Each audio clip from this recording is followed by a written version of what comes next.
Meu nome é Elisa. Tenho 29 anos, sou mãe do Gabriel, que ainda nem completou 2 aninhos, e durante muito tempo me enganei achando que tinha uma família de verdade. Quando conheci o Caio, eu tinha 24. Trabalhava como recepcionista numa clínica e estudava à noite para me formar como técnica em enfermagem. Ele apareceu num fim de tarde, de terno, falando alto ao telefone, com aquela postura de quem resolve o mundo. Era o tipo de homem que chega e chama atenção, não apenas pela aparência, porque isso ele realmente tinha, mas pelo jeito seguro de falar, como se nada pudesse dar errado. Nosso namoro foi rápido. Em 6 meses, já estávamos morando juntos. Ele dizia que eu fazia sentir em casa, que com nenhuma outra mulher ele se imaginava construindo uma vida. Eu acreditei. Era difícil não acreditar quando ele me levava para jantar mesmo nas noites de cansaço. Me buscava no trabalho de surpresa e fazia questão de dizer para todo mundo que estava apaixonado. No fundo, eu sentia que éramos muito diferentes. Ele já vinha de uma família rica, trabalhava como sócio numa construtora herdada do pai. Eu era só uma filha de costureira, que batalhava para pagar a mensalidade do curso. Mas ele dizia que era isso que admirava em mim, minha garra. A verdade é que, depois que fui morar com ele, minha vida começou a se moldar ao redor da dele. Os horários, os compromissos, os eventos da empresa, os almoços com clientes, tudo girava em torno dele. Eu fui deixando de lado meus planos. Até a formatura eu adiei para cuidar das necessidades da nossa nova rotina. Quando descobri que estava grávida, Caio ficou em silêncio. Eu tremia com o teste nas mãos, esperando qualquer reação, mas ele só disse, com um meio sorriso: isso muda bastante coisa. E foi só isso. Nem abraço, nem choro de alegria, nenhum toque na barriga. Só uma frase seca que parecia pesar na sala. Durante a gestação, Caio foi se distanciando. As reuniões de trabalho aumentaram. Ele dizia que precisava garantir o futuro do bebê, que era por nós. Mas no fundo, eu sabia, ele estava fugindo. Nos ultrassons, ele nunca demonstrava emoção. Ficava mais preocupado em saber se o parto ia ser cesárea ou normal, por conveniência, do que em saber se o bebê estava bem. Quando Gabriel nasceu, eu esperava que Caio mudasse. Achei que o primeiro choro do filho faria algo dentro dele despertar. Mas o que aconteceu foi o oposto. No hospital, ele ficou impaciente com as visitas, dizia que não dormia bem na poltrona e que o bebê chorava demais. E quando voltamos para casa, ele praticamente passou a ignorar o filho. Eu fazia tudo sozinha, as noites em claro, as trocas de fralda, o banho. Era como se Caio fosse apenas um hóspede na nossa casa. Ele saía cedo, voltava tarde, e mesmo quando estava presente, vivia trancado no escritório. E quando aparecia na sala, reclamava do choro, do cheiro de leite, do caos que a casa tinha virado. Mas eu continuava tentando. Me esforçava para manter a aparência de família feliz. Nas redes sociais, postava as raras fotos de Caio com Gabriel. Escrevia legendas como meus amores, mesmo sabendo que aquele homem não estava ali nem por mim, nem pelo filho. Até que veio o churrasco. O bendito churrasco que virou o estupim de tudo. Foi na casa do Marcos, amigo de longa data de Caio. Eles se conheceram na época da faculdade, e mesmo com estilos diferentes. Marcos era mais reservado, introspectivo, o oposto de Caio, mantinha uma amizade firme. Eu sempre gostei dele. Era educado comigo, discreto, e diferente dos outros amigos de Caio, nunca fez piadas machistas ou me tratou como apêndice de esposa. Na semana anterior, Caio já tinha falado: vai ser bom para você sair de casa um pouco. Ando estressado e você também. Leva o Gabriel, a galera vai amar ver ele. Eu hesitei. Gabriel ainda era pequeno, e sair com o bebê é uma missão. Mas acabei cedendo, mais para evitar briga do que por vontade própria. No sábado, me arrumei sem pressa. Prendi o cabelo com uma presilha simples, vesti um vestido leve e calcei a sandália mais confortável que encontrei. Gabriel, como sempre, estava lindo. Vesti nele uma roupinha branca com listrinhas azuis que a madrinha tinha dado. Ele sorriu enquanto eu o colocava no bebê conforto. Sorriu como se não soubesse o mundo em que nasceu. Chegamos no início da tarde. A casa de Marcos era espaçosa, com um quintal bem cuidado e uma piscina nos fundos. Já havia bastante gente, casais, crianças correndo, música ambiente, cheiro de carne assando. Era um típico sábado de descontração. Assim que entramos, Caio desapareceu entre os amigos. Foi direto pegar cerveja, dar tapinhas nas costas, rir alto. Eu fiquei um pouco perto das mulheres, mas não conhecia ninguém direito. Preferi ficar de olho no Gabriel, que dormia tranquilo no carrinho. Depois de um tempo, Marcos veio me cumprimentar.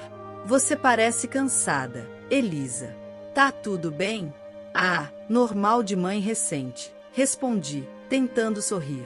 Ele olhou de relance para Caio, que já estava meio alterado, e não disse mais nada. Só assentiu e foi ajudar na churrasqueira.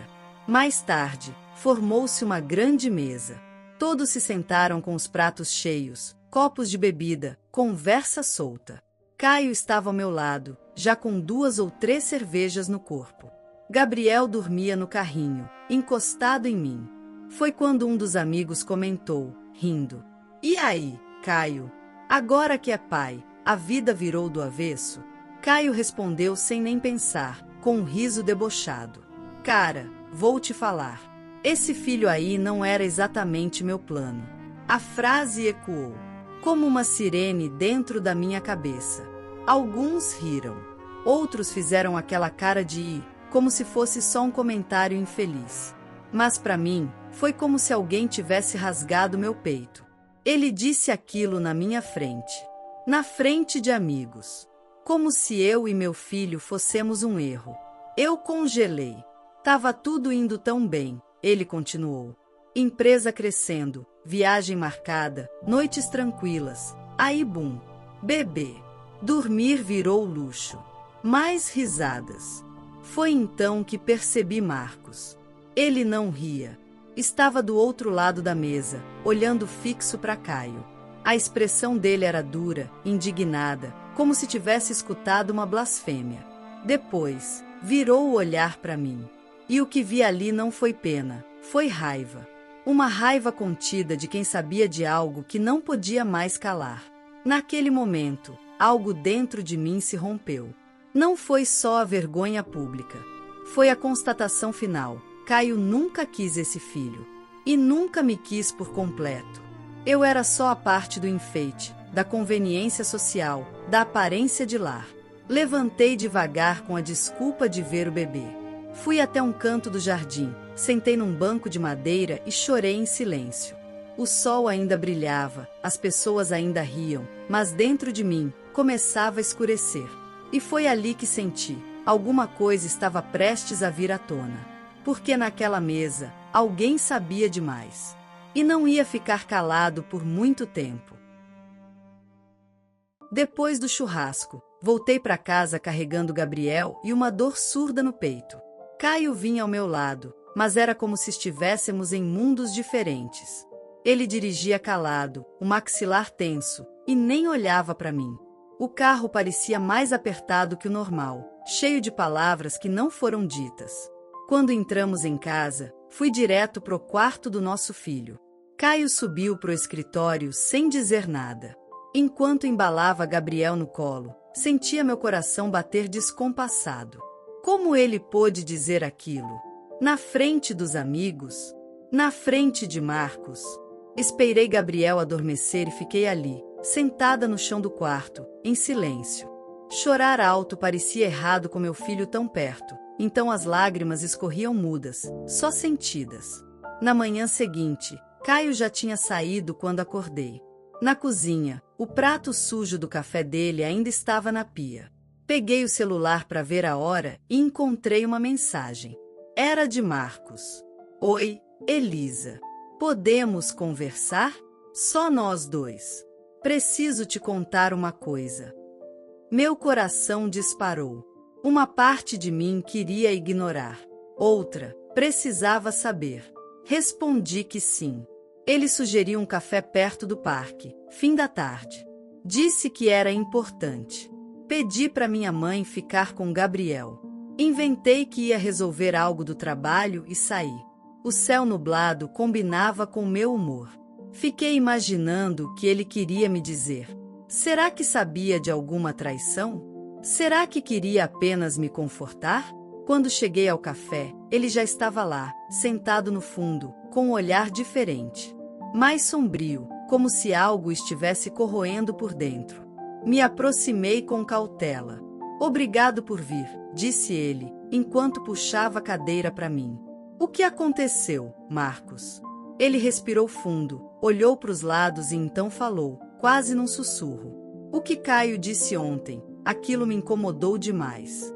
E não só pela grosseria, mas porque eu sei do que ele é capaz. E acho que você merece saber.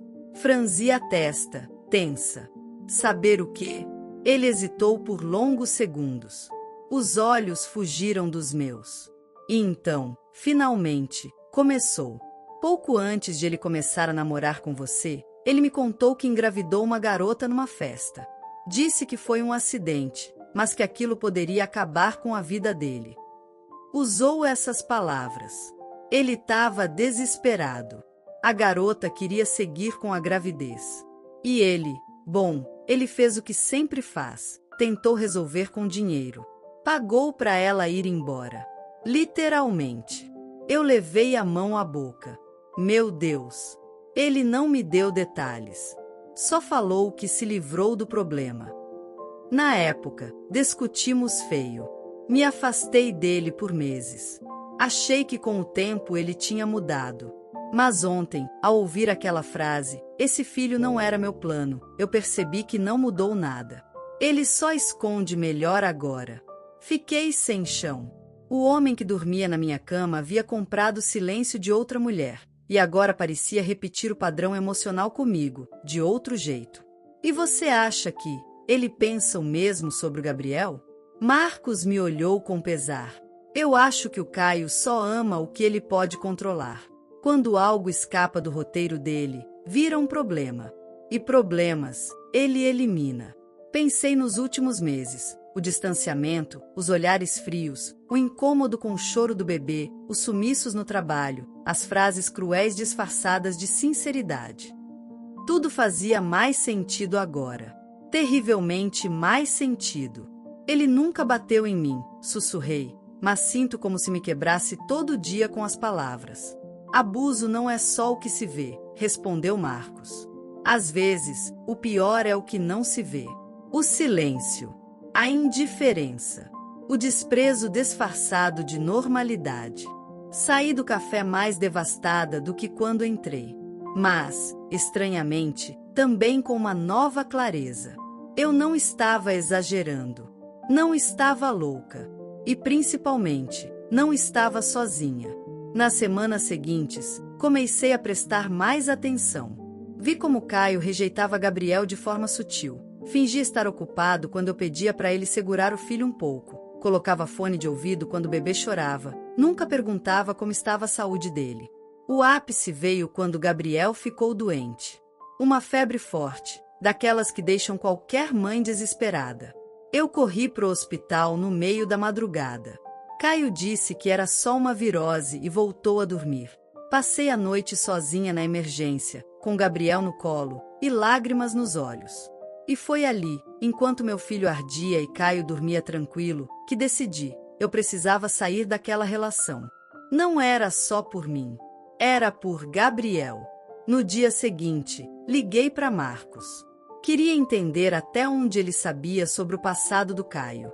Tem mais alguma coisa que você nunca me contou? Perguntei. Houve um silêncio do outro lado da linha. Elisa, tem algo sim. E acho que você precisa ver com seus próprios olhos. Eu vou te mandar uma coisa. Mas só olha quando estiver sozinha. Promete? Prometo. Minutos depois, chegou um vídeo no meu celular. Tremendo, apertei o play. E vi uma gravação antiga, feita num celular, de uma conversa entre Caio e outro homem, num estacionamento. Caio falava nervoso. Eu não quero essa criança. Não me interessa o que ela diz.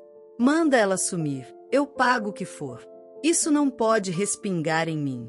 Eu tenho planos. A voz era inconfundível. O rosto, ainda mais. Aquilo me destruiu, mas também me libertou. Caio não era só um homem confuso. Era frio, calculista. E eu não podia permitir que Gabriel crescesse achando que aquilo era amor de pai. Naquela noite, sentei com um caderno e comecei a escrever. Listei tudo. As frases, as ausências, as atitudes. E me preparei.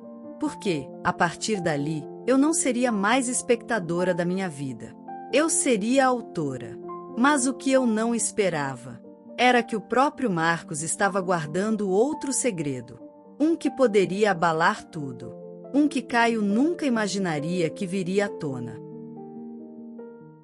Naquela noite após a revelação de Marcos, eu mal consegui dormir. Gabriel estava ninhado no meu peito, respirando tranquilo, alheio ao turbilhão que acontecia ao nosso redor. Enquanto ele descansava, eu me perguntava como alguém como Caio conseguia viver com tanta frieza. Como ele podia continuar fingindo ser pai, marido, profissional exemplar, enquanto enterrava vidas, literalmente, atrás de seus planos? As palavras de Marcos ecoavam na minha cabeça. A mulher que ele afastou era minha prima. E o filho dela vive até hoje sem nunca ter conhecido o pai. Era como se cada frase arrancasse um pedaço da imagem que eu tinha de Caio. Tudo o que eu acreditava ter construído ao lado dele se desmontava com o peso da verdade. E mais do que revolta, eu sentia nojo. Nojo por ter acreditado, por ter me calado tantas vezes, por ter permitido que meu filho convivesse com alguém tão desprezível. Na manhã seguinte, tomei uma decisão. Não seria mais refém desse casamento. Passei o dia organizando documentos, revisando mensagens antigas que poderiam servir como prova, juntando tudo em pastas e backups. Liguei para uma advogada indicada por uma vizinha, que atendeu com voz calma e firme. Expliquei parte da situação, sem entrar em detalhes demais por telefone, mas marcamos uma consulta para a semana seguinte. Pela primeira vez, senti que estava retomando o controle da minha vida.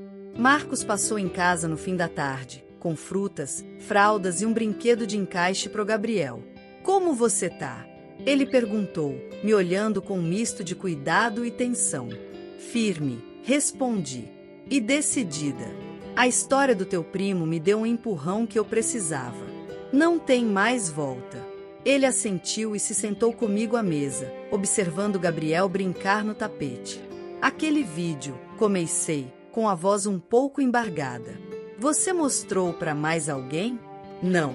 Só você. Mas se quiser, posso entregar para sua advogada. Tenho guardado com senha na nuvem. Tudo seguro. Ótimo. E... obrigada, Marcos. Você podia ter ficado quieto. Como muita gente fica. Não era só por você. Era pelo Gabriel também. E por mim. Não dava mais para assistir tudo calado. Eu nunca esquecerei a forma como ele olhou pro meu filho naquela hora. Era um olhar real. De quem via uma criança, um ser humano, e não um peso, um erro, um desvio de plano. Aquilo me emocionou de um jeito novo. Me fez ver que talvez ainda existam homens que sabem o que significa amar sem destruir. Nos dias que se seguiram, Caio mal apareceu em casa. Disse que tinha viagens de trabalho, o que agora me soava como desculpa esfarrapada para ficar longe. Quando aparecia, mal falava comigo ou com Gabriel. Às vezes o olhava com tédio, como quem observa um objeto estranho no meio da sala. Meu coração se apertava, mas eu me forçava a lembrar. Quem é frio com o próprio filho é incapaz de amar de verdade.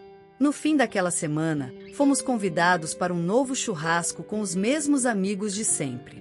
Caio fez questão de dizer que seria bom para nossa imagem, como se tivéssemos voltado a ser o casal perfeito de Instagram. Eu disse que iria, mas dessa vez, com outros planos. Me arrumei com calma no domingo.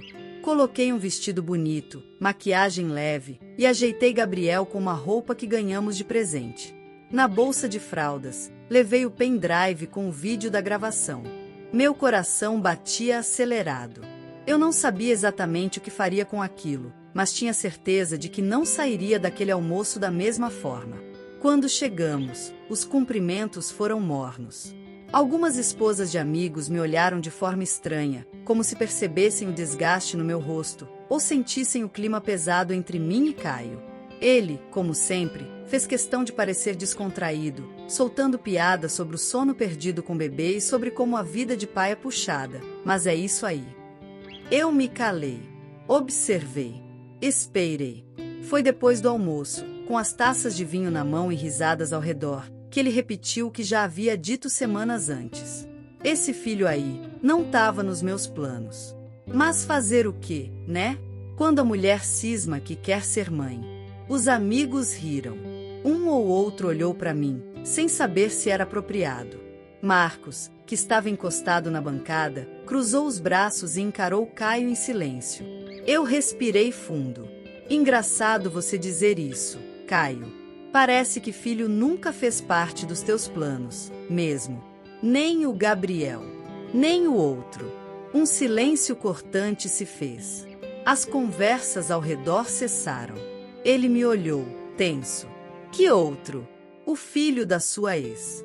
A prima do Marcos. A mulher que você pagou para sumir quando engravidou. Esqueceu? Elisa, chega. Que besteira é essa? Ele tentou rir, nervoso. Não é besteira. É a verdade. E tá aqui, tirei o pendrive da bolsa. Nesse vídeo, você fala com todas as letras que não quer saber de criança, que ela que se vire, que você tem uma imagem a zelar. Isso é loucura. Ele gritou, levantando-se. Você tá inventando tudo isso para me ferrar. Eu? Invenção? O vídeo tá aqui. Quer que eu mostre? As pessoas começaram a se levantar. Uma das amigas segurou o braço do marido, que sussurrou: "Cara, se isso for verdade." Caio começou a suar. Olhava para os lados, procurando apoio que não vinha. Marcos, então, se aproximou. Se quiserem, eu envio o vídeo para todos vocês. A verdade não precisa se esconder. Não mais. Caio explodiu, bateu na mesa, disse que processaria todo mundo, que isso era calúnia, que a gente ia pagar caro. Mas ninguém respondeu. O silêncio das pessoas dizia tudo. Ele estava sozinho na mentira que construiu. Naquela noite, fui para casa com Gabriel dormindo tranquilo no bebê conforto e um nó na garganta, não de tristeza, mas de alívio. Bloqueei Caio de tudo. Na segunda-feira, entrei com o pedido de separação. Com o apoio da advogada, do Marcos e da minha família. Semanas depois, soube que o vídeo havia vazado em grupos de colegas de trabalho. Caio perdeu 2 contratos importantes. Alguns amigos se afastaram. O homem de sucesso agora era motivo de cochichos e olhares atravessados. Quanto a mim, ainda me reconstruo. Mas hoje sei que não estou mais sozinha. Gabriel cresce cercado de amor. E Marcos, que antes era só um amigo, agora é parte do nosso dia a dia. Não como salvador, mas como presença firme, alguém que viu a dor e escolheu não virar o rosto. Se Caio queria apagar nossos nomes da história dele, conseguimos algo melhor, apagamos ele da nossa. E nessa nova página, o que escrevo é simples: a verdade liberta. E um filho nunca será um erro. A história de hoje chegou ao fim. E se você quiser mudar a sua história através de deliciosos brigadeiros gourmets, os tornando sua fonte de renda extra, ou até mesmo principal, adquira agora seu livro digital, que chegará no seu e-mail com mais de 80 receitas de brigadeiros por um preço ridiculamente barato. Você ainda ganha bônus sensacionais como planilha mágica de precificação, receitas bônus de outros doces e muito mais. E se não quiser fazer renda com seus brigadeiros, você pode simplesmente deixar seus amigos e familiares apaixonados por essas gostosuras. Clica no link da descrição ou do primeiro comentário desse vídeo e reserve agora seu livro digital. E não se esqueça de comentar qual lição você tirou dessa história. Também deixe um like no vídeo e se inscreva para não perder os próximos vídeos. Tchauzinho!